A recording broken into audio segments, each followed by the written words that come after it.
My name is Maya Chen, and I was told, at my own family's dinner table, that I was ruining the family image. Not whispered, not pulled aside privately, said out loud, in front of everyone. My father put his chopsticks down, looked directly at me, and said, "Maya, the way you're living your life is an embarrassment to this family. You need to hear that." My mother nodded, slowly, deliberately. My grandmother looked at her soup, and my sister, Lily, perfect, polished, employed Lily, sat across from me with her hands folded in her lap and said absolutely nothing. What none of them knew, what not a single person at that table knew, was that Lily's dream job, the one she had talked about for 6 months, the one she had celebrated with a dinner of her own, was at my company, that she had been working for me for 11 weeks. And she had no idea. Before I tell you what happened next, take a second to like and subscribe, but only if stories about being underestimated by the people who should have believed in you first mean something to you. Drop a comment telling me where in the world you're watching from and what time it is there. I read them all. I really do.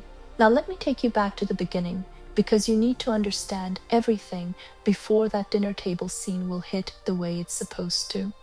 I grew up in a household built on appearances. That's not a metaphor. That was a literal operating system. My parents had immigrated from China before I was born, and they had built a life here through a specific formula that they believed in completely and without revision: education, profession, reputation. Those 3 things, in exactly that order, maintained at all times, projected clearly to the community, the extended family, and anyone else who might be watching. My father was an accountant. My mother taught mathematics at the local high school. Both of them had worked ferociously to arrive at stability, and stability, in their minds, looked like a very specific set of things: a house in a good neighborhood, children at good universities, careers that had titles people recognized, a family that the community respected. They were not bad people, I want to say that first. They were people who came from scarcity and built security and held on to that security with both hands because they knew what it was like not to have it. But the shadow side of building a life on appearances is that everything gets filtered through the question: how does this look? Not, is my child happy? Not, is my child finding her way? How does this look? My sister Lily was 3 years older, and she had, almost effortlessly, lived the answer to that question her entire life.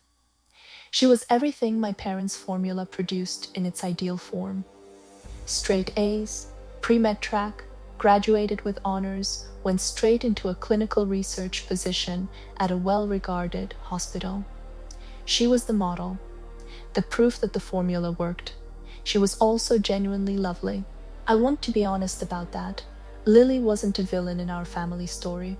She was warm and funny and had a laugh that tilted slightly too loud in restaurants, and she would do anything for the people she loved. She just happened to also be, entirely by accident, the standard against which I was constantly measured. And I did not measure up. Not because I was failing, but because I was doing something my parents' formula didn't have a category for. I was building a company. It started in my 2nd year of college. I was studying communications, not medicine, not engineering, not the law degree my father occasionally floated as a suggestion, and I had a side project that had started as a class assignment and refused to stay small. The concept was a digital platform for Asian American women in professional spaces, a community, a resource hub, a place where the specific and often unspoken challenges of navigating predominantly white industries, while also carrying the weight of family expectations and cultural identity, could be discussed openly and practically. It sounds very formal when I describe it that way. What it actually was in the beginning was a newsletter and a private online group with 62 members who all found each other because they were all Googling the same kinds of questions at 2 in the morning and not finding answers. By the end of my second year, it was 1,200 members. By graduation, it was 14,000. I graduated and did not take the communications coordinator job I'd been offered. I went full-time on the platform instead. My parents found out at a dinner, not unlike the one I'm about to describe, and the response was a specific and memorable combination of confusion and horror. "Full-time on what?" my father said. "The platform, the community I've been building, the website." "It's not just a website, Dad. It's a membership community. We have." "You're going to live on a website," he said. Not a question. My mother looked at her plate. I tried to explain revenue models, memberships, sponsorships, corporate partnerships for companies that wanted to reach our demographic, the consulting arm that had organically emerged because our members kept getting recruited and needed career negotiation support. My father listened with the expression he used for things he was waiting to end. "This is a hobby," he said when I finished. "A meaningful hobby. But Maya, you need a career. You need something that grows, that has a ladder, that you can explain to someone." "Dad, I just explained it. You explained a website." I looked at my mother. She gave me a small look that meant not now. I drove home that night, and I put my hands on the steering wheel, and I breathed through something that had no clean name. And then I opened my laptop and kept building. The company was called Meridian. I registered it properly in my third year, while I was still in school. LC first, then restructured as we grew. I hired my first employee, a part-time social media coordinator named B, who worked remotely from Portland, and who later became my head of brand 18 months after I went full-time. The growth was not overnight. I need to be honest about that, because I think sometimes people tell these stories and make it sound like success arrived cleanly, like a package you'd been waiting for. It didn't arrive like that. There were months where I did not pay myself, months where I ran the numbers at night and felt a cold, concentrated fear about whether the model would hold. There was a partnership deal that fell through at the 11th hour and cost us our biggest revenue quarter. There was a content crisis when a piece we published was misread, and we spent 2 weeks doing damage management in our own community. I went through all of it largely alone. Not because I didn't have people, B, and later our team, but because I wasn't telling my family what I was actually doing. I was giving them a surface version. The platform is going okay. I'm figuring things out. The same diplomatic vagueness they used to describe me to others. By my 4th year in the business, we had 41 full and part-time employees, a 7-figure revenue, and had just closed our first significant outside funding round, a strategic investment from a venture firm that focused on women-led media companies. I was 28 years old.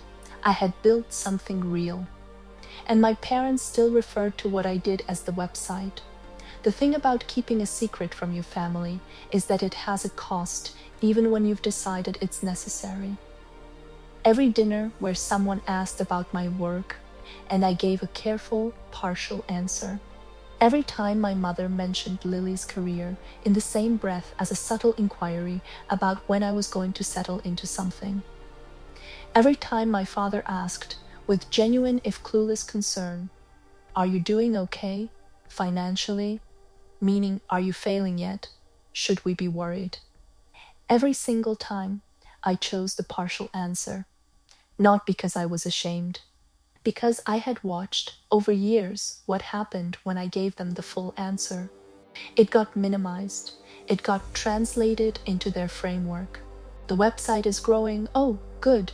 But is it a real business? They didn't have the vocabulary for what I was doing, and they weren't trying to build it. So I had learned to keep the real thing safe by not handing it to people who didn't know how to hold it. But then Lily needed a job. And this is where everything changed. Lily had been in clinical research for 4 years when the hospital she worked for went through a major restructuring and her entire department was dissolved. She wasn't fired. She was just suddenly without a position and without a clear next step. She called me about it on a Tuesday. We talked for an hour. She was shaken. Lily didn't do uncertainty well.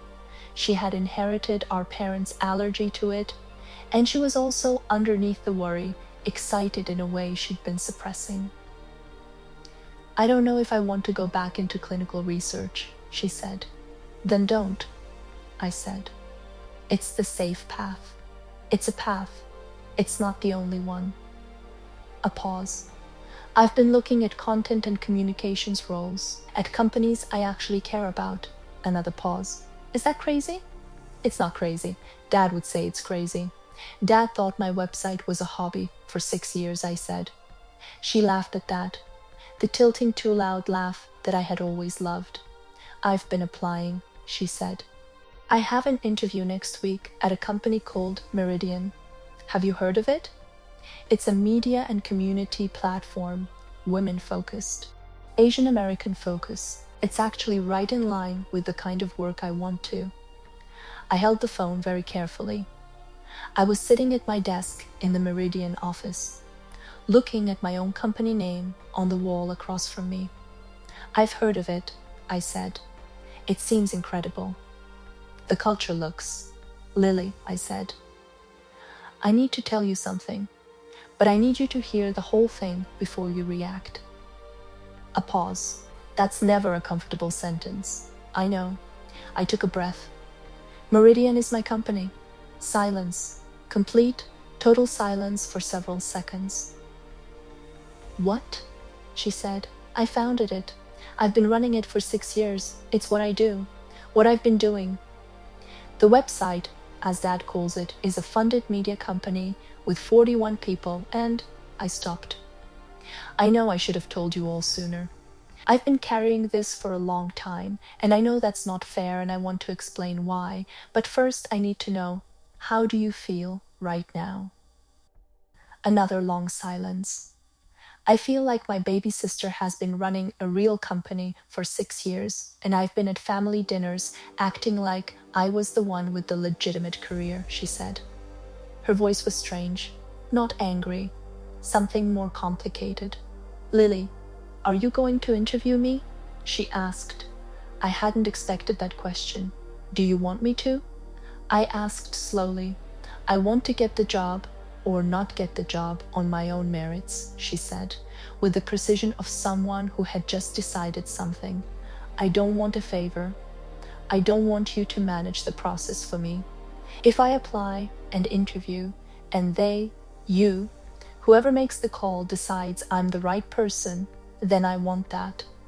And if I'm not the right person, I want to know that too." I looked at the Meridian name on the wall.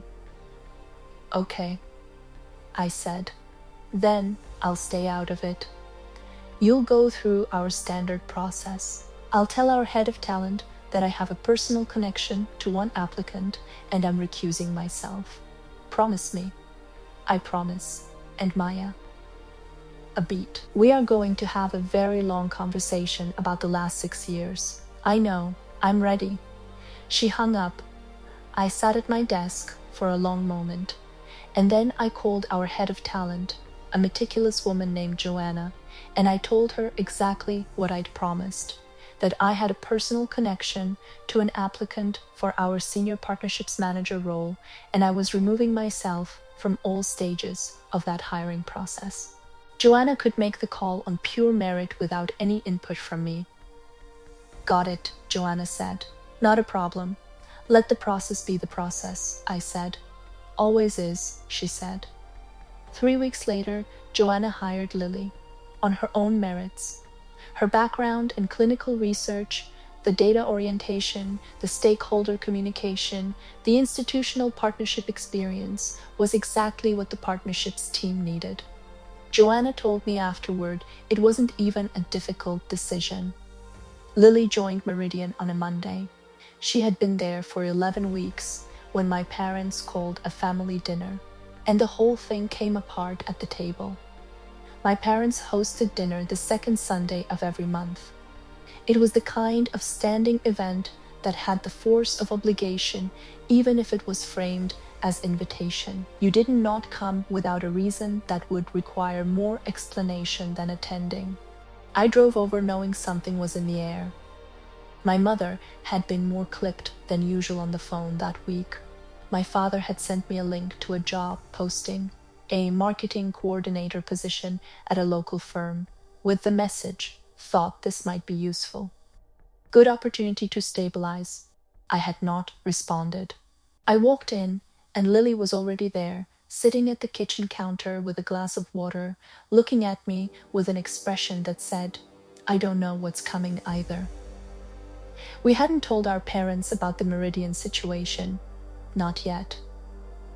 We had agreed in one of our long phone calls that we would do it together, carefully, when the moment was right, not dropped into a dinner conversation without context. The moment apparently was not going to be our choice. Dinner was the first 30 minutes of normal. My grandmother had made dumplings, which she made for every significant dinner, and the smell of them filled the house in the particular way that made every family event feel, briefly, like it was going to be fine. Then my father set his chopsticks down.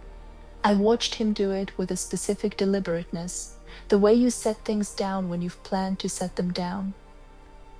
"I want to talk about something," he said. The table went quiet. He looked at me. "Maya, I've been patient about the website. Your mother and I both have. We have respected that you wanted to try something different." He paused. "But we had lunch with the Woos last weekend." The Woos, a family from our parents' community. Long established. Several children in conventional high-status careers. Their son Eric just made partner. My father continued. Their daughter is finishing her residency. "And they asked us about you, Maya, what you were doing, and I—" He stopped. His jaw tightened. I didn't know what to say. "You could say I run a media company," I said. "I could say that," he said. "And they would ask what that means, and I would have to explain that my younger daughter runs a content website, while her sister has a real career, and—" "Dad, the way you're living your life is an embarrassment to this family." He said it clearly, flatly, like a pronouncement. "You are almost 30 years old. You have no stable income, no career title, no clear future." "Those things aren't true," I said. My voice was very controlled. "You need to hear this," he said. "We are not doing you a favor by staying quiet." My mother nodded beside him. My grandmother looked at her soup, and Lily sat across from me. I looked at her. She was perfectly still, hands in her lap. Her face was doing something complicated, a storm going on behind a controlled surface. I knew what she was thinking. She was thinking, "Say something, I'll back you up." She was thinking, "If you tell them right now, I'm here." But she was also waiting. Following the agreement we'd made, we do this together, carefully. I looked back at my father.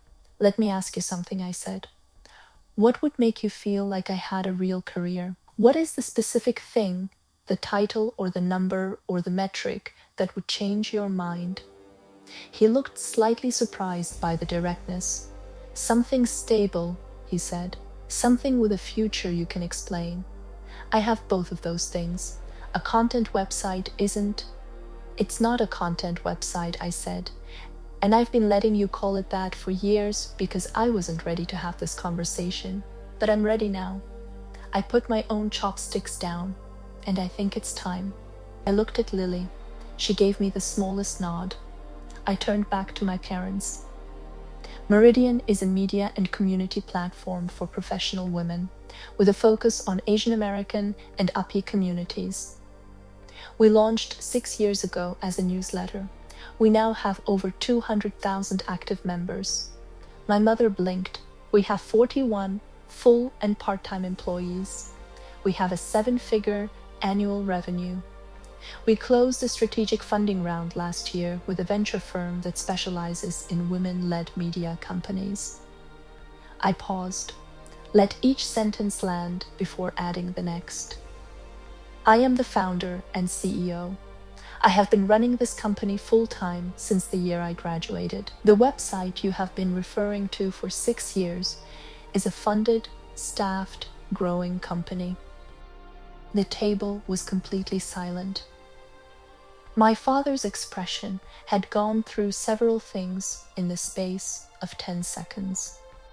Confusion, recalibration, a flash of something that might have been embarrassment, then the thing people sometimes do when they've just been handed information that dismantles a long-held position. The slight stiffening, the resistance before the acceptance. Why, my mother said slowly, did you never tell us this? Because every time I tried to explain it, it became the website. It became something you couldn't quite take seriously, and I needed to build it without carrying the weight of being explained at family dinners. I paused. I'm sorry for keeping it from you for so long. That wasn't entirely fair, but I need you to understand why. My father looked at the table. 200,000 members, he said. Active members. Total community is larger. And you have employees. 41. A long pause. My grandmother looked up from her soup for the first time in several minutes. She looked at me with a particular expression she occasionally deployed, the one that suggested she had understood more than she let on for years. She gave me a very small nod and went back to her soup. Then my father said, "This is all. I accept that. And I want to hear more." He straightened slightly. "But I want to say that the concern we have is valid regardless. A company can fail. The stability question is still, Dad," Lily said. Her voice was quiet, but it had something in it that made everyone look at her. "Lily?" my mother said. Lily set her water glass down. She looked at me one more time, just briefly, a look that said, "Here we go," and then she looked at our parents. "I need to tell you something," she said. "When my department was dissolved and I was job hunting, I applied to several positions. One of them was at Meridian. Senior Partnerships Manager." She paused. "I went through the full interview process. 3 rounds, competency assessments, panel interview. I did not get any special consideration.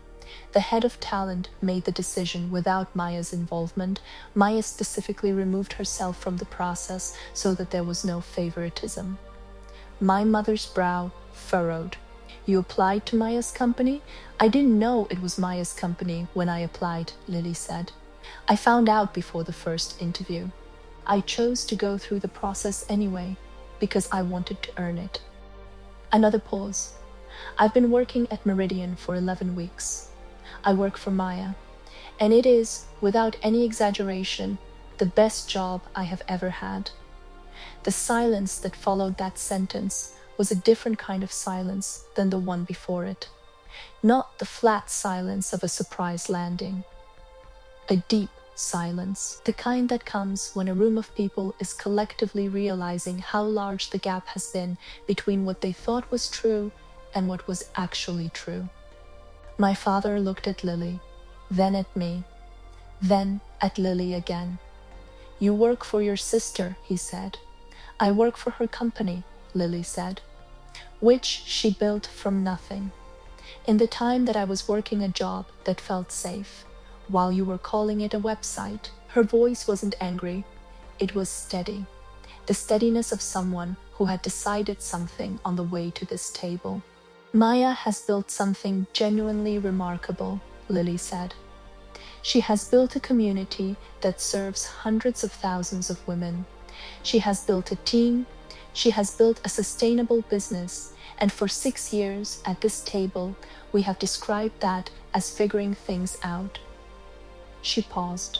"I think we owe her more than that. I think we owe her an apology." My mother made a sound that was almost a word and stopped itself. My father looked at me. And I waited, because this was the moment, the one I had been building toward, not with revenge in mind, not with the goal of humiliation. I want to be clear about that. I had not engineered this moment. Life had, and now it was here, and all I could do was sit in it honestly and see what my family did with the truth. My father was a proud man. Pride was one of the things that had made him, and one of the things that limited him. I watched him sit with that pride in the silence of the kitchen. And then, slowly, he looked at me. 41 employees, he said. 41, I said, and you've been doing this for 6 years. 6 years. He was quiet for another long moment. I said something tonight that I should not have said, he said. Each word deliberate, each one the kind of word that costs a proud man something. You are not an embarrassment. You have never been an embarrassment. He paused. I was afraid.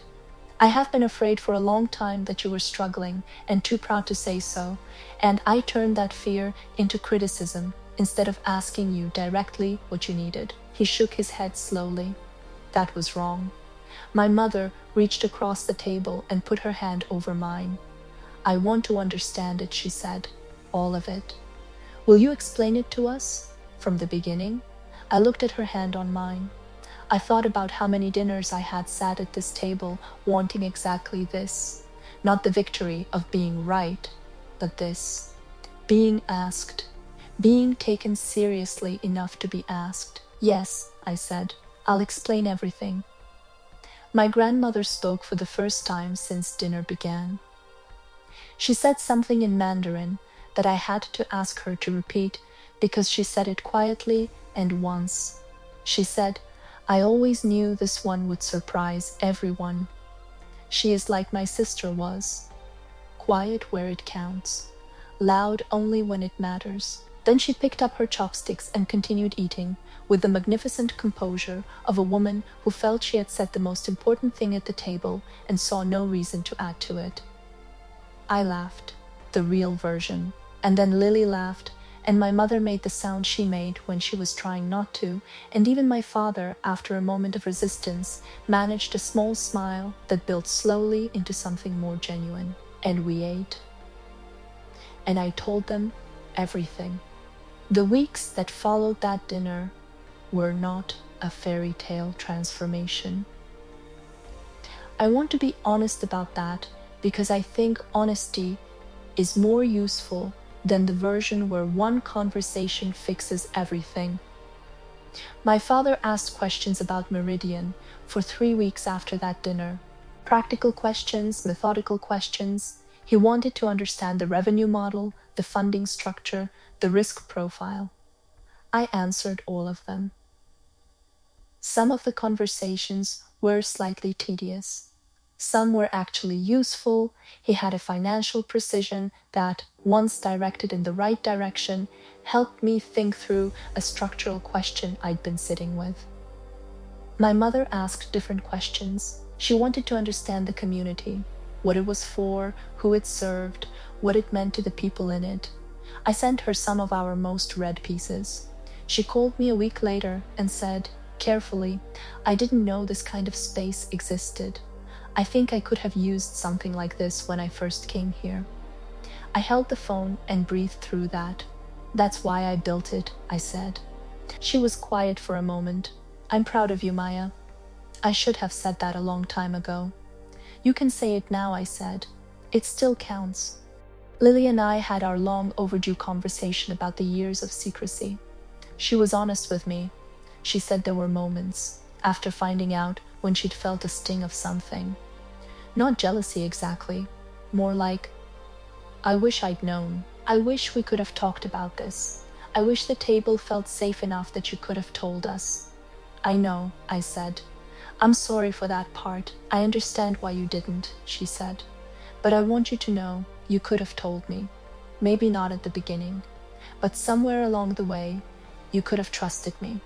You're right, I said. I'll do better.